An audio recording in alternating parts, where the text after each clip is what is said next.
자, 야곱에서 이스라엘로라는 제목을 가지고 하나님 말씀을 듣도록 하겠습니다. 자, 여러분 성경 66권으로 되어 있죠. 그렇죠? 우리가 너무나 잘 알고 있는 그런 내용입니다. 구약 39권, 신약 27권으로 이렇게 되어 있습니다. 근데 여러분 구약을 이렇게 주로 보면은 구약은요 주로 이 심판에 대한 메시지가 많이 있습니다. 물론 뭐 심판만 얘기하는 것이 아니라 심판과 하나님의 구원과 회복에 대해서도 말씀을 하시죠. 하지만 이제 주로 심판에 많이 얘기를 하시고, 근데 신약은요 이 구원에 대한 메시지가 있고 실제적으로 구원해 주신 예수 그리스도가 이 땅에 오신 것 아니겠습니까? 그렇죠? 자, 여러분 구약에는 그 구약의 구원에 대한 그 메시지가 그러다 보니까 구원이라는 그런 단어가 그렇게 많이 나와 있지 않아요. 그렇죠? 보면은 이사야서를 뺀 나머지 선지서에는 여러분 구원이라는 그런 단어가 7번밖에 나오지 않습니다. 그 방대한 책 중에서. 근데 여러분 이사야서 알지 않습니까? 그렇죠? 좀 길죠, 이사야서가. 아마 성경 중에서 시편 다음으로 긴 책 그러면 아마 이사야서가 깁니다. 그렇죠? 66장으로 돼 있어요. 여기는 자그마치 구원이 26번이 나옵니다. 그렇죠? 자, 여러분 그래서요 이사야서는 구원에 관한 메시지를 많이 이렇게 말씀을 하고 있습니다. 그래서 여러분 어떤 분들은 이사야서를 구약의 복음서 이렇게 얘기를 해요. 구원에 대한 메시지가 많이 있기 때문에. 근데 여러분 또 이 이사야서 오늘 저희가 봉독을 했지만 이 아이러니에게도 아까 말씀드린 것이 이사야서가 66장으로 되어 있거든요.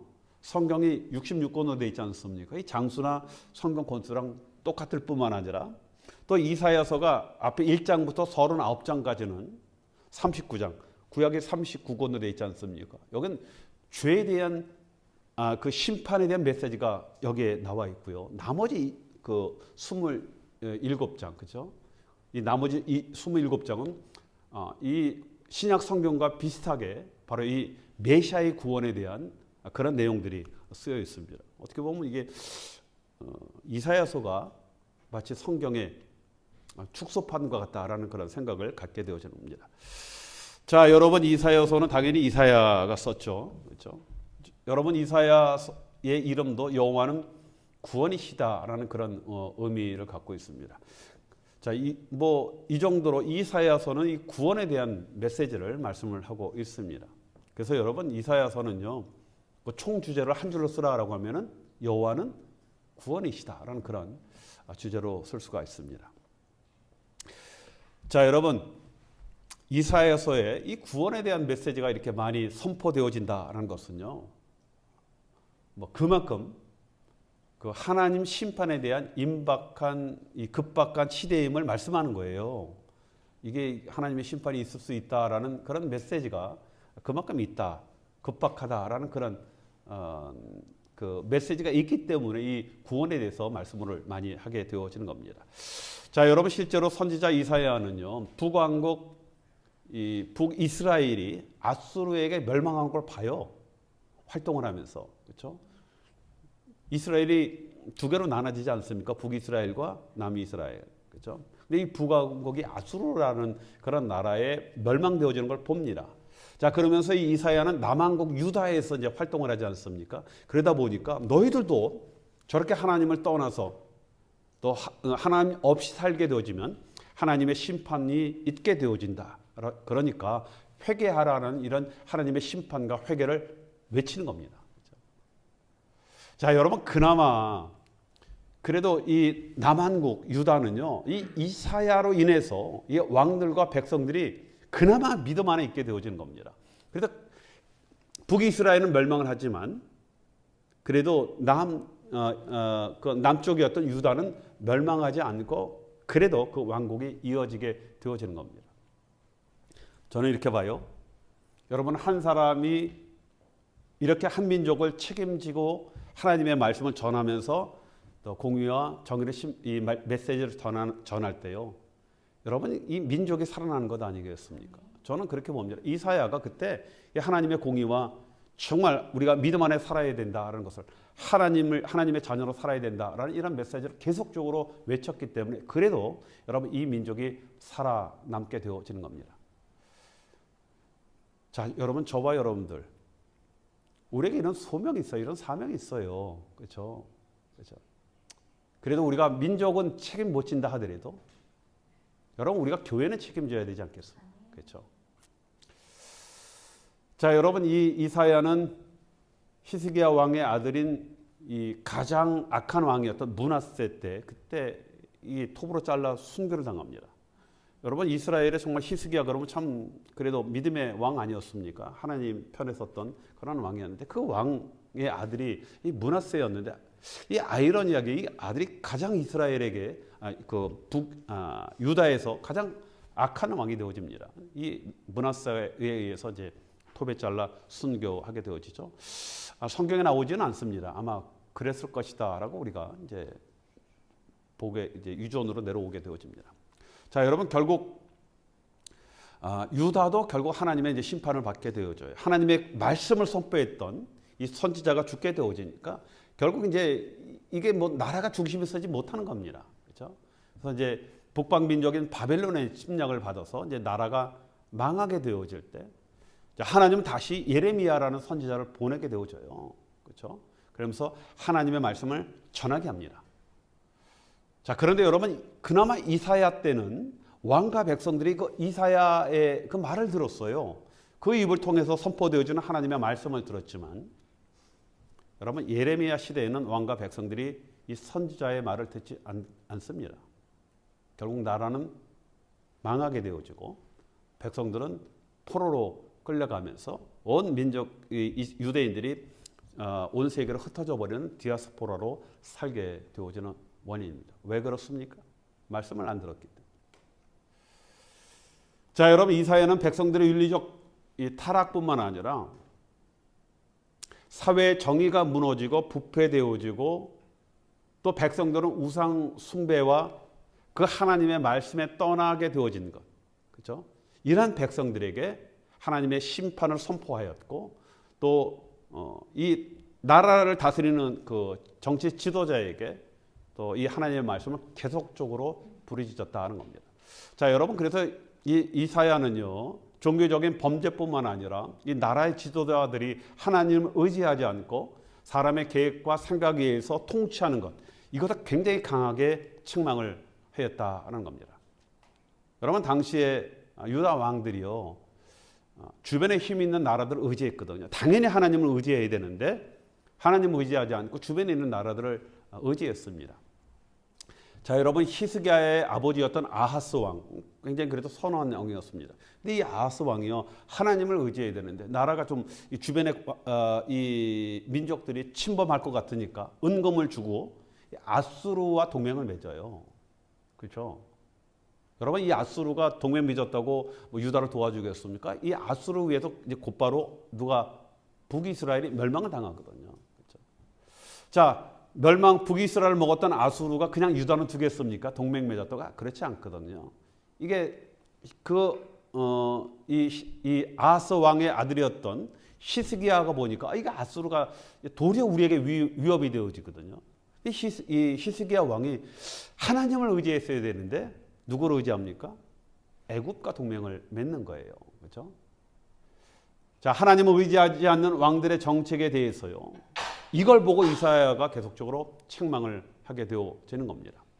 자, 여러분 사람들이 이렇게 많이 얘기하죠. 종교인들은 정치에 참여해서는 안 된다. 이렇게 얘기 많이 합니다. 그렇죠? 자, 여러분 하나님을 읽고 말씀에 떠난 사회의 정의가 무너질 때 여러분 이걸 누가 선포해야 됩니까? 믿는 자들이 선포해야 되는 거예요. 저와 여러분들이 선포해야 되는 겁니다. 나가서 뭐 민중투쟁을 하라 그 얘기 아니라 하나님의 말씀, 공의의 말씀을 정확하게 선포해야 하는 겁니다. 그렇죠? 나라의 정의가 무너지고 공의가 무너질 때 반드시 하나님의 사람들은 자기의 생각을 얘기하는 것이 아니라 누구의 말씀? 하나님의 말씀을 선포해야 하는 것입니다. 자, 선지자들이 그런 일들을 했고 그 선지자들을 누가 보냈다고? 하나님이 보내셔서 백성들의 잘못과 또 정치인들의 잘못을 책망하고 심판의 메시지를 전했다는 겁니다. 자, 여러분 오늘 말씀을 좀 돌아가 볼까요? 오늘 말씀에 보니까 오늘 버러지 같은 야곱아 또 이스라엘들아라고 이렇게 말씀을 하고 있죠. 여러분 개역 성경에는 이 버러지라고 나와 있지 않고 뭐라고요? 지렁이라고 나와 있습니다. 그렇죠? 근데 원래 이 버러지가 뭐 지렁이로 우리는 번역됐지만 지렁이는 의미하는 건 아니거든요. 버러지를 얘기하는 겁니다. 그 벌레, 그렇죠? 자, 하나님의 백성들을 버러지와 이스라엘로 지금 부르고 있습니다. 지금 저와 여러분들을 좀 이렇게 부르는 거예요. 버러지와 이스라엘로, 그렇죠? 자, 여러분 버러지가 뭡니까? 잘 알잖아요, 그렇죠? 땅에 기어다니는 천한 미물이죠, 그렇죠? 또 이스라엘이라고 불렀거든요. 이스라엘은 뭡니까? 야곱이 야곱 나루에서 천사와 씨름하여 얻은 하나님께서 주신 그런 이름입니다. 그렇죠? 여러분 야곱의 이름의 원뜻은 뭡니까? 야곱, 간교하며 속이는 자, 뭐 그런 뜻이에요. 그렇죠? 별로 좋은 이름이 아닙니다. 그렇죠? 자, 그는 자신의 형인 에서에게 팥죽으로 장자권과 아버지의 축복을 이제 가로챈 그런 자였습니다. 뭐 여러분 좋게 얘기하면요, 그만큼 하나님의 축복을 사모했던 사람이 이제 이 야곱이었다는 것이죠. 형 에서는 별로 신경 안 썼지만 야곱은 할아버지 아브라함부터 이삭, 아버지 이삭으로부터 쭉 내려오는 하나님의 언약의 약속을 굉장히 사모했거든요. 그렇죠? 뭐 하나님께서 당연히 주실 것인데, 뭐 그것을 이제 팥죽으로 사서 인위적인 방법으로 사람의 생각으로 그 하나님의 축복을 가로치게 되어지는 겁니다. 그렇죠? 뭐 사모함도 있지만은 하나님의 때를 기다리지 못하고 사람의 생각으로 꾀를 내므로 도리어 그 축복이 형제와 원수가 될 뿐만 아니라 그 받은 축복은 고난이 따르게 되어졌다는 겁니다. 그렇죠? 고난이 따를 수밖에 없는 거예요. 그렇다고 뭐 축복이 없어지는 건 아니죠. 하나님이 한번 작정하셨으면 그 축복은 절대적으로 없어지는 것은 아닙니다. 그렇지만 그 축복 안에 고난이 함께 따르게 되었다는 겁니다. 결국 형이 그 동생 이 야곱을 죽이려고 하니까 이 도망 다니는 것 아니겠습니까? 도망 다니다가 하루는 야복 나루터에서 지치는 거예요. 이건 너무 힘든 겁니다. 그렇죠? 자, 거기서 환도뼈가 부러지면서 이 천사와 결혼의 이야기가 이제 성경에 나오게 되어집니다. 자, 여러분 야근자였지만 그래도 야곱은요, 마지막에는 하나님만이 이 문제를 해결할 수밖에 없다라는 것을 알다 보니까, 예, 그렇죠? 그렇게 하나님과 천사와 씨름하는 그런 일들이 나오게 되어지는 걸 보면은, 그래도 그는 야근자였지만 그는 하나님의 사람이었다는 것을 우리가 알게 되어지는 겁니다. 자, 여러분 호세아서 12장에 보면은요, 12장 3절 4절에 보면은 이 야곱의 이야기가 나와요. 호세아 때 이렇게 말씀을 하고 있습니다. 야곱은 모태에서 그의 형의 발 뒤꿈치를 잡았고 또 힘으로 하나님과 겨루되 천사와 겨루어 이기고 울며 그에게 간구하였으며 하나님은 베델에서 그를 만나셨고 거기서 우리에게 말씀하셨나니, 이겼지만 울면서 간구했다라고 말씀을 하고 있습니다. 자, 여러분 이게 야곱의 하나님과 겨루었다라고 얘기를 했거든요. 겨루어 이겼다라고 말씀을 하고 있습니다. 여러분 겨루다는 것은 좀 씨름하다는 그런 의미예요. 하나님이 보낸 천사와 싸워서 자신의 힘으로 이겨서 그 결과로 은혜를 받은 것이 아니라, 그렇죠? 뭐 하나님께서 야 졌다 알았어, 내가 너 복 줄게, 그렇게 하시겠습니까? 그렇죠? 하나님과의 적극적인 대면을 얘기하는 것 아니겠습니까? 그렇죠? 정말 울면서 간구하는 그 간구를 통해서 그 언약이 회복되어지는 거예요. 그렇죠? 그 언약이 회복하는 하나님의 은혜를 통한 결과였다는 겁니다. 이것도 은혜였어요. 그렇죠? 자, 여러분 말씀에 나오는 것 같이 여러분 야곱은 에서를 피해 하란으로 이제 도망가서 삼촌 라반 집에서 살죠. 20년을 삽니다. 속아서 20년 동안 죽도록 일만 해요. 그러다 보니까 야 여기 있었다간 저 삼촌, 나도 꾀가 보통 사람이 아닌데 저 삼촌 꾀는 못 당하겠다라고 해서 결국 나중에 뭐 자기 부인들을 챙겨서 야밤 도주하죠. 그렇죠? 그래서 도망자 신세로 가다가 결국 이 야복강 나루에서 자신의 인생에 대한 고난과 두려움 때문에 밤새도록 울면서 환도뼈가 부러져까지 가면서 하나님께 매달리게 되게 되어지는 겁니다. 자, 여러분 야곱이 깨달은 건 무엇입니까? 복은 사람의 꾀나 힘에 의한 것이 아니라 하나님이 주시는 것이 그 복이 진정한 복이다 하는 것을 알게 되어지는 겁니다. 결국 매달리는 거예요. 그동안 자기의 꾀로 살았다가 이것이 아니구나, 하나님이 주셔야 된다는 것을 깨닫고 이 야곱이 그 환도뼈가 부러지는 것 아니겠습니까? 자, 여러분 원래 야곱은요 복이 없었던 그런 사람이 아니라 원래 축복의 사람이었어요. 저와 여러분들은 축복의 사람입니다. 믿습니까? 그렇죠? 우린 축복의 사람이에요. 자, 이렇게 하나님을 잡고 씨름을 해야 복을 받는 것이 아니라 아브라함과 이삭을 통해 이어나온 약속의 자녀로 하나님의 축복을 받은 사람이었는데, 여러분 믿음을 행하지 않고 자신의 꾀로 사는 그런 어리석음 때문에 여러분 세상의 풍파와 고난을 만나 축복으로 누리지 못하는 겁니다. 축복이 있지만 그 축복을 못 누리는 거예요. 복이 있지만 복을 사용하지 못하는 겁니다. 그러다가 마지막에 약복 나루에서 천사와 울부짖는 씨름을 통해서 이로써 복은 믿음을 통해서 오는 것이다라는 걸 깨닫는 것 아니겠습니까? 하나님을 믿고 그분을 의지할 때 이 복이 임한다라는 것을 깨닫고 비로소 야곱에서 여러분 이스라엘이 되어지는 겁니다. 비로소 지렁이와 같은 그런 인생에서 하나님의 언약의 축복을 누리는 여러분 이스라엘이 되게 되어지는 겁니다. 자, 여러분 창세기 35장의 10절부터 11절 말씀에 보면 이렇게 말씀을 하고 있습니다. 그에게 이르시되 내 이름이 야곱이다마는 내 이름을 다시는 야곱이라 부르지 않겠고 이스라엘이 내 이름이 되리라 하시고 그가 그의 이름을 이스라엘이라 부르시고 그에게 이르시되 나는 전능한 하나님이니라. 생육하고 번성하라. 국민과 많은 국민이 내게서 나오고 왕들이 내 허리에서 나오랴. 이 놀라운 축복을 주시거든요. 야곱이 약복 나루에서 씨름하여 이겨서 복의 통로가 된 것이 아니죠. 그가 잔꾀를 내려놓고 하나님을 부여잡았을 때 그때 이스라엘이 되어지고 그가 복의 통로가 회복되게 되어지는 겁니다. 원래 통로였는데 이게 꽉 막혀 있으니까 이게 복이 나오지 않는 거예요. 그 복이 자기에게 오지가 않습니다. 이게 결국 이게 뚫려지게 되어지고 복의 통로로 사용이 되게 되어지는 겁니다. 자, 그래서 오늘 말씀에 버러지 같은 너 야곱아, 너희 이스라엘 사람들아라고 하신 것은 뭐 다른 사람에게 얘기한 것이 아니라 지금 저와 여러분들에게 하시는 그런 말씀입니다. 하나님보다 자신의 잔꾀로 세상을 살아가려고 하니까 그런 세상을 살아가는 우리 인생들을 말씀을 하거든요. 자, 그런데 그 뒤에 또 다른 이름을 부르시죠. 이스라엘로 부르시고 계시다는 겁니다. 자, 여러분 이스라엘의 문자적인 뜻 하나님과 겨루 이긴 자 그런 뜻이 있다라고 말씀드렸죠. 그런데 여러분 그 의미는 이런 뜻입니다. 하나님이 다스리는 자 그 얘기예요. 뭐 하나님과 겨루 이겼다는 것이 아니라 하나님께 그렇게 부르짖음으로 말미암아 하나님의 통치 다스림을 받는 자가 되었다 그 얘기입니다. 하나님을 만나 진정으로 하나님의 사람이 되었다 그 얘기 그 말씀입니다. 자, 여러분 우리가 축복의 사람이 되기 위해서는요 야곱에서 이스라엘 사람이 되어야 해요. 여러분 야곱도 축복의 자녀였거든요. 하나님의 자녀였습니다. 근데 이것이 야곱이 이스라엘이 되어야 하는 겁니다. 자신의 재주를 믿고 세상을 의지하던 자에서 여러분 하나님을 믿고 하나님 통치 안에 사는 여러분 이스라엘이 되어야 하는 겁니다.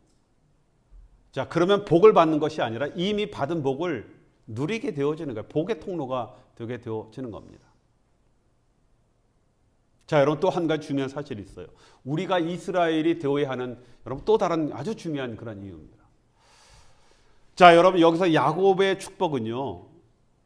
야곱의 개인적인 축복이 아니에요. 자, 여러분 야곱이 이제 하나님의 어떤 복의 통로가 되지 않습니까? 그래서 하나님께서 야곱을 축복하신 것, 야곱에게 복을 주신 것, 복의 통로가 되어진 건 야곱만 위함이 아니거든요. 그 자손으로 이어지는 축복입니다. 그렇죠? 하나님께서 야곱을 축복하는 것은 야곱 너 잘 먹고 잘 살아 이게 아니라 너를 통해서 너의 자손에게 내가 복을 부어주시겠다라는 그런 축복이거든요. 그래서 야곱의 축복이 이스라엘 공동체의 축복으로 이어지게 되어지는 겁니다. 여러분 이것이 굉장히 중요한 거거든요. 자, 구약에서 이런 공동체를 어떻게 부르느냐 하면은 아브라함의 자손들 또 거룩한 자들 총회 이렇게 불러주고 있어요. 자, 여러분 특별히 총회라는 것은 하나님 앞에 모인 언약의 백성들을 말씀하는 겁니다. 저희들이 총회예요, 총회. 아브라함의 자손 거룩한 자들입니다. 이것이 나중에는 뭘로요? 신약의 교회로 이어지는 거예요. 현재 저와 여러분들에게 이어지는 겁니다. 자, 여러분, 그래서 우리는요, 지렁이에서 언약의 백성이 되어진 겁니다. 그렇죠? 자, 그러면 신명기 7장 7절에 이렇게 말씀을 하고 있죠. 여호와께서 너희를 기뻐하시고 너희를 택하심은 너희가 다른 민족보다 수요가 많기 때문이 아니라 너희는 오히려 모든 민족 중에 가장 적으니라. 뭡니까? 너희들은 버러지였다, 그 얘기예요. 아무것도 아닌 그런 자를 하나님이 은혜로 우리를 부르신 것 아니겠습니까?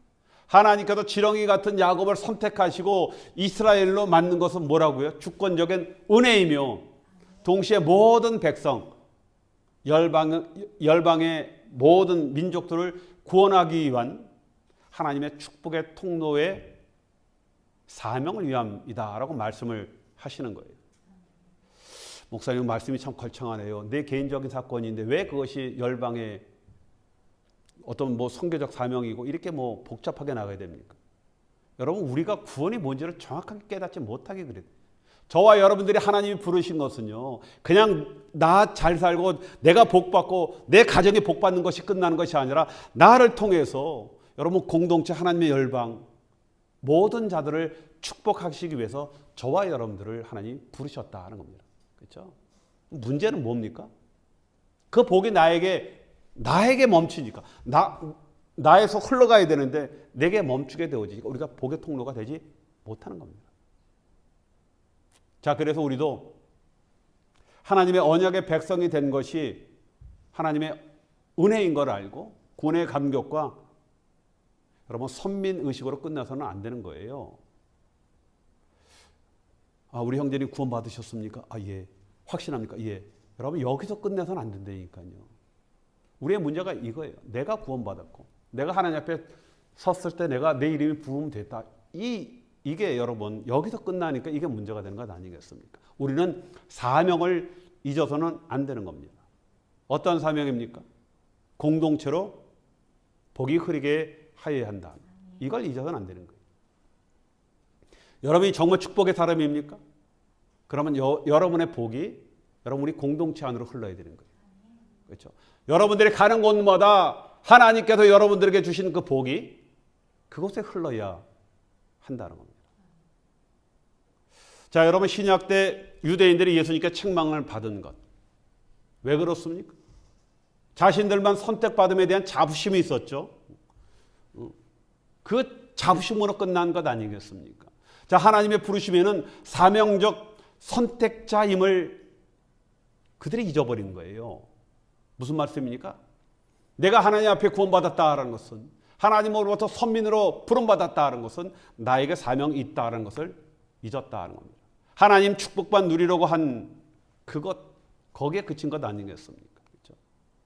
자, 여러분, 우리도 이것을 잊고 개인적 축복에만 집착하게 되어지면요, 환도뼈가 부러지게 되어지는 겁니다. 하나님이 우리를 선택한 건 사명적 선택이에요.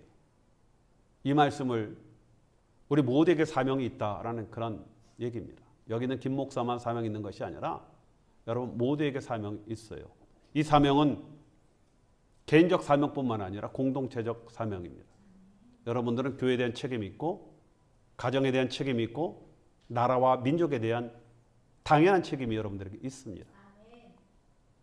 이것을 우리가 깨달을 때 축복의 통로로 사용이 되어지는 겁니다. 하나님 앞에 하나님, 나를 통해서 하나님 공동체를 축복하시고 나라와 민족을 하나님 축복하소서라고 우리가 하나님 앞에 서원하며 기도할 때, 이런 사명의식을 우리가 자각할 때 여러분 우리가 진정한 축복의 통로가 되게 되어지는 겁니다. 자, 여러분, 그래서 중요한 것은 공동체에 대한 바른 인식들을 가져야 언약의 축복을 이어나가는 저와 여러분들이 통로가 되어지는 겁니다. 자, 여러분, 이스라엘 공동체를 이렇게 보면요, 많은 이방 민족들이 포함되어 있죠.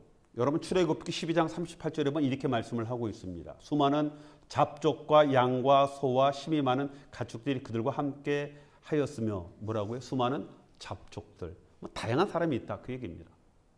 여러분, 이스라엘이 출애굽할 때부터 잡족들이, 다양한 민족들이 함께 살았어요. 여러분, 시내산 언약에서도 잡족, 즉 이방인들을 배려한 조항들로 가득 차여 있습니다. 하나님은 처음부터 이런 이방인들을 품게 하셨어요. 그렇죠? 너희들뿐만 아니라 공동체로 함께 가시길 원했습니다. 그렇죠?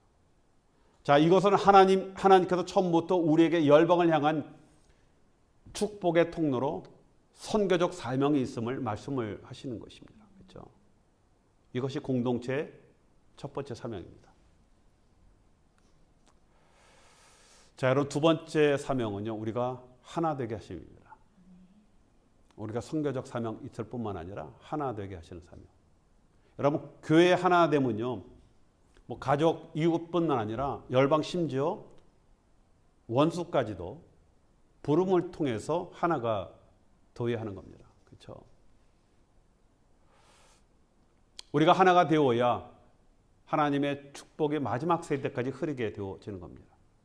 여러분 우리가 하나가 되어야 우리 교회가 사는 게 아니라 우리 민족이 살게 되어지는 겁니다. 그렇죠? 그래서 예수께서 기도하실 때 항상 우리가 하나 되게 해달라고 기도하신 이유가 바로 여기에 있습니다. 자, 여러분 그래서 제가 여러분들에게 계속적으로 반복적으로 말씀하는 것, 관계 굉장히 중요하다라고 말씀드렸고, 어떤 사람과 우리가 관계를 마침표로 찍어서는 안 된다라고 말씀을 드렸죠. 그렇죠? 물론 끝까지 돌아오지 않는 그런 분들이 있습니다. 뭐 어쩔 수 없는 것이지만, 그렇다고 우리가 일방적으로 관계를 조금 마음에 안 든다고 무조건 끊어버리는 것, 이건 축복의 통로가 끊겨지게 되어지는 것이죠. 자, 여러분 그래서 사단들의 공격의 핵심적인 그런 요소는요, 이 관계를 무너뜨리기 위해서 분열과 다툼을 이루게 하는 것이다 하는 겁니다. 서로 비교하게 하고 누가 더 위냐라는 조장하게 하고 탐욕을 자극하고 섬기는 것보다 섬김 받는 것을 더 즐거워하고, 그렇죠? 그래서 근본적으로 공동체를 나누게 하는 그런 일들을 사단들이 하지 않습니까? 자, 여러분 시편 133편은 성전에 올라가 부르는 노래이죠. 그 첫 시작이 이렇게 말씀을 하고 있습니다. 보라, 형제가 연합하여 동거함이 어찌 그리 선하고 아름다운고라고 이렇게 말씀을 하거든요. 예배와 하나님의 섬김의 가장 근간이 되어지는 것은 형제의 연합이다라는 것을 말씀을 하고 있습니다. 한 공동체 하나가 되는 것이 축복의 근원이 되게 되어지는 겁니다. 그렇죠? 여러분 우리가 시작은요 하나가 되어야 되는 겁니다. 그렇죠? 자, 여러분 아브라함도 조카인 롯이 그 가축과 재산이 늘어나지 않습니까? 그렇죠? 여러분 이 조카 롯이 수지 맞은 이유는 뭐예요? 축복의 사람과 함께 하였다는 겁니다. 아브라함과 함께 하니까요, 이 롯도 가축과 이 재산이 늘어나는 겁니다. 아브라함의 목자와 또 조카 롯의 목자가 이 영역 다툼과 우물로 다투는 일이 벌어졌을 때, 자, 여러분 이럴 때 아브라함은 어떻게 선택합니까? 화목을 선택해요. 아, 이놈아, 네가 당연히 가야지. 그럼 내가 가랴 어른이 이렇게 하지 않고 롯에게 가장 좋은 땅 네가 먼저 선택하라. 네가 동하면 나는 서하고, 그렇게 말씀을 하지 않습니까? 차선택을 선택하거든요. 차선을 선택했다라고 해서 뭐 우열해서 뒤지는 것이 아니라 그게 더 복이었다 하는 겁니다. 아브라함은 재산보다 하나됨을 선택하고 하나님이 이것을 축복하셨다 하는 겁니다. 자, 여러분 다윗이 이스라엘 통일한 위대한 왕이 되기 위해서는, 그렇죠? 하나됨을 위한 희생과 헌신이 있었어요. 단순한 이 다윗의 치적이 아니거든요. 여러분 요나단이 있거든요. 다윗을 그렇게 사랑했던 친구, 사울 왕의 공식 후계자였어요. 그 다음엔 당연히 뭐 요나단이 왕이 되어지는 겁니다. 하나님이 사울보다 더 나은 이웃에게 왕권을 줄 것이다라는 사무엘의 예언이 사무엘상 15장에 나오거든요. 이걸 믿음으로 받아요. 그리고 나중에 자기가 입던 군복과 칼과 활과 띠를 다윗에게 줍니다. 무엇을 의미합니까? 모든 왕권, 왕자의 권리와 기득권을 다윗에게 넘겨주므로 여러분 이스라엘의 모든 지파가 하나가 되어지는, 통일 왕국이 되어지는 아주 중요한 역할을 하게 되어지는 겁니다. 자, 여러분 또한 룻기 보면요, 시어머니인 나오미가 남편이 죽자 룻이 네 갈 길로 가라라고 이렇게 권면을 하죠. 그렇지만 룻은 이렇게 이야기합니다. 룻이 이르되 내게 어머니를 떠나며 어머니를 따르지 말고 돌아가라 강권하지 마소서. 어머니께서 가시는 곳에 나도 가고 어머니께서 머무르시는 곳에서 나도 머물겠나이다. 어머니의 백성이 나의 백성이 되어지고 어머님의 하나님이 나의 하나님이 되시리니 어머니께서 죽으시는 곳에서 나도 죽어 거기 묻힐 것이라. 만일 내가 죽는 일 외에 어머니를 떠나면 여호와께서 내게 벌을 내리시고 더 내리시기를 원하나이다 하는지라. 그렇죠? 자, 여러분, 룻과 나오미의 열함은 결국 위대한 다윗을 낳게 되어지고 이스라엘 하나의 통일 공동체로 다시 세우게 되어지는 하나님의 역사를 이루게 하는 겁니다. 한 여인이, 그것도 이방 여인이 저는 화합을 원하겠습니다. 하나님 안에서 화합을 원하겠습니다라고 그 마음을 굳혔을 때 이 놀라운 역사가 일어나게 되었다 하는 겁니다. 자, 여러분, 우리 하나님께서 지렁이 같은 우리를 이스라엘로 만드신 것은요, 축복의 통로로 사용하시기 위함입니다. 우리 사명 자각과 여러분 하나 되면요, 하나님의 뜻이 있는 겁니다. 이것이 제대로 이행되어질 때 먼저 저와 여러분들에게 언약의 축복이 임하게 되어지는 겁니다. 우리 교회가 이 사명을 감당할 때, 그렇죠? 우리는 언약의 축복의 통로가 되어지고 또 이 통로는 온 민족으로 퍼지게 되어지는 것입니다. 자, 여러분, 그래서 우리가 버러지 같은 야곱에서 이스라엘이 되어야 하는 거예요.